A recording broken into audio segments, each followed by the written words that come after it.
Welcome back, everybody, to another inquiry series, A Way Through with Michelle Terrill-Heath. We discuss her wonderful Substacks on caregiving and patient care and just living with Parkinson's. If you haven't had a chance, check out her book, Your Wildest Dreams, A Parkinson's Love Story. We'd love to just have you consider supporting her work as a caregiving consultant and also these conversations that help so many people out there. Michelle, welcome to our deep dive. Yeah. So today we're talking about meditation again, part two, Yep. No. which in your experience with that, I think one of the cool things I liked about the Substack was the reference to the lake. And so maybe just talk about like the lake and meditation and how they kind of relate, and then we'll riff there from there. Great. When we were in Ladakh, India, uh, as a family, we were being guided by a very spiritual man who is a Buddhist. And we are not Buddhists, but we were learning a lot about Buddhism. And we had a very kind of mysterious, amazing, magical experience altogether, where we would go on very long treks, and those were really fun, and we'd end up at different type of places, but one day we ended up at this lake. It really doesn't have a name, but I called it Meditation Lake because the sight of it, the actual aesthetic beauty, combined with the exhaustion we had felt from walking there and being tired, really spontaneously put the 8 of us into a meditation experience that we didn't plan, we weren't expecting, we just had. And I know everybody had it. Nobody ever talked about it. Um, really wasn't to do with words. We came upon this lake and we all kind of found our own spot, and we all spontaneously sort of sat down, not in unison, but as we did, and everybody was just quietly absorbed in looking at this lake, which was like a perfect reflection of the mountains and trees and rocks surrounding it. It was completely calm and still. And that really triggered all of us to go into a personal meditative state for a period of time. And I don't even know how long that time was because it became timeless.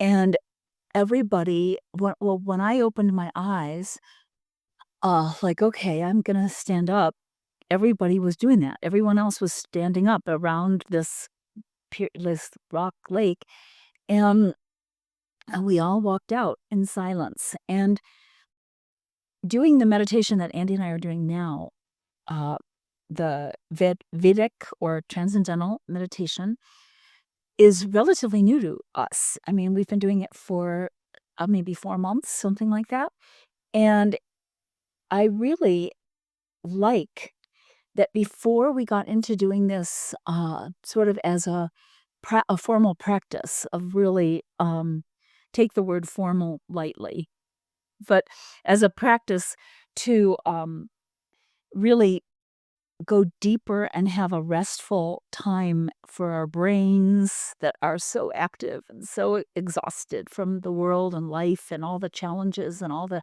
trials and tribulations. Um, I really liked it. Gave me a different confidence to think that this actually happened naturally as well.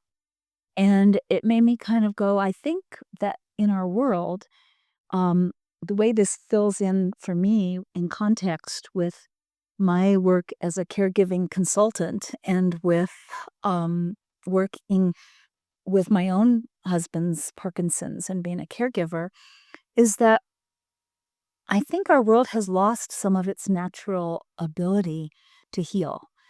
And I think we can all take a bit of confidence knowing that meditation is a very natural process for human beings, that a lot of other things are natural processes too. Lightening up the situation, having a little bit of laughter, having fun. Play, of course, is wonderful. No, play was something. And so that's where the lake meant so much, and where this whole these posts on meditation are going is, Yeah. yeah, they're indicative of other things as well. Well, what I heard from the Substack was one of the ideas that Andy had lived by, and of course that you often quote, was one's strength and ability is not as dependent on how much one's work out, um, as well as what. Sorry, I may totally botch that. Okay. One's strength and ability is not as dependent on how much one works out as it is on how one well rests, right? So Yes. Resting well is not easy for human beings on the planet at this time. no, no, no, and it's of course we're completely distracted, and I think meditation is somebody who also spent a lot of time meditating, but is now just kind of watching you guys get into this Vedic and everything. It is a little bit like the mind is like an ocean, right? You mentioned this in the Substack, and like there's all these waves, and it goes back to that idea of like still on top is then able to reflect purely. So maybe you get better reflections than thinking, than seeing, than analyzing, than Googling, than asking your friends for what's going on in my life. It seems to be that if you just get into that state, that you're able to then really get true truth, like reflection back to you, I suppose. Is what I got out of it. Yes. That's it. Um, do you want to just kind of give us an idea of why this is like really important to caregivers since you are, moving into the space of helping other caregivers Of understand? course, sure. That's a great question. Caregivers are some of the most overworked, underappreciated people in the world, especially family caregivers who aren't working for a company caregiving and then going home to their life, but are constantly in the role. And there's more and more family caregivers. It's a growing world. And I think that caregivers particularly get caught up in care and doing the care for their patient and forget sometimes about taking a break for themselves. And taking a break can mean a lot of things. I've written about this a lot. It can mean doing yoga, it can mean taking deep breaths, it can mean meditation, it can mean getting out on a walk, it can mean many different things. However, the Calm. ideal Calming that yourself down, probably. I hear it calm is what I hear. And the idea that people have to keep go, go, go, go, it's addiction, really. It It is an addiction to keep go, go, go and never stop. And um, so yeah, I think that meditation is one form that's really accessible. Um, it doesn't cost money. It's easy it can to so do. it can support caregivers apparently because it is supporting you in your role and has, I would say, in your whole life. Because you guys have definitely been meditating a long time in many forms.